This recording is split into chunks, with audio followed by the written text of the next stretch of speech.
name is Jeremy Hensel, and this is how you remove the AIS from a WR250. The AIS is a smog removal system that Yamaha puts on their WRs to make them legal to ride in some states on the trails. Many places don't require this system, so a lot of people remove the pump and hoses. When you remove the AIS, it should improve your airflow, improve performance. I've also been told it will get rid of that popping sound you get when you decelerate. To get started, you'll need to purchase one of the AIS removal kits. There's one from ThumperTalk. There's also a GUITR one you can get from your dealer. The ThumperTalk system is a cleaner looking with some really nice metal caps, whereas the GUITR is not quite as nice looking, but it's much easier to install. The GUITR system also comes with some jets, a throttle screw, and a couple extras. So I'm going to be installing the GUITR one on the 2006 WR250 right here. You're going to start by locating the AIS pump. It's located right behind the top of the kickstart in front of the frame tube right here. When you locate the pump, you're going to notice there's a bunch of hoses running off of it. You're actually going to be disconnecting the hoses from the engine where they start up here, right here, and then on the other side where it connects to the airbox. The two systems are a little different. The ThumperTalk kit, you actually remove the metal from the engine, which I've been told is a little bit of a hassle to do. Once again, it does give you a little cleaner look. If you do have questions on that, go to ThumperTalk and look in the forums. There are a lot of great suggestions on that. So let's get started. Step 1, turn off your fuel. We're going to start at the front and remove this first tube here. I'm going to loosen up this hose clamp on the front tube. After that, I'm going to remove this bolt right behind it with an 8mm socket wrench. After you remove the bolt, this whole hose should pull right out from the engine. Next, you want to remove the hose right behind that. This hose is really easy to remove. You just pull off the hose clamp and then yank the hose right off the engine. Okay, let's start with the rear hose. All we're going to do is we're going to take the small rubber cap that was supplied with the GUITR kit and place it over the fitting where the hose was removed. After that, we're just going to zip tie it in place and we're done. Next, we're going to do where we took off the front hose.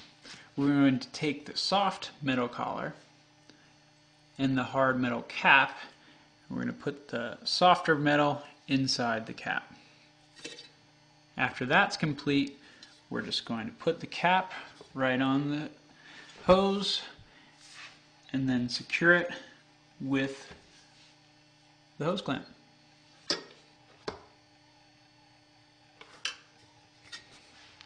After that, I'm going to replace this bolt that was holding on the housing for the front hose. I just don't like to leave a big hole in the side of my engine. Next, we're going to remove the actual AIS smog pump itself. It's located right next to the frame here behind the kickstart. It's easiest to remove if you actually pull the kickstart out and use a socket wrench with an extension on it. It's an 8mm socket. There's only 2 bolts holding it to the frame, so it's really easy to remove. Now that the smog pump is free, you can reach behind the smog pump and remove the hose clamp that's holding it to the one remaining hose. If you do that, you can pull the entire pump free and it'll be a little easier to work with. There's one more hose we need to deal with, and this is connected to the airbox on the other side of the bike. To move to the other side of the bike, you want to remove the side panel to make it easier to reach the hose. Once you pull the side panel off, you'll see it just going into the front of the airbox. Pull this hose off, replace it with the one remaining cap you have left, and you're done. I found to remove this last hose, it's easiest to use a small pair of needle nose pliers to pull this hose clamp off of the last hose. Once you do this, you should be able to pull the hose right off the airbox and replace it with the cap that you have left. If you pull on the hose from the other side of the bike, you should be able to remove it. One trick to getting this last cap on is that you can actually rotate the plastic pipe that is coming out of the airbox towards yourself. This will make it a lot easier to get your fingers in to place the cap. Once you put the cap on, replace the hose clamp that was on the original pipe, and you're done. If you find that this hose clamp is actually a little too big because the new cap is smaller, you can also just use a zip tie. To use a zip tie, it's easiest if you actually make it into a loop ahead of time. Lasso your cap and pull it tight. Couple of final notes.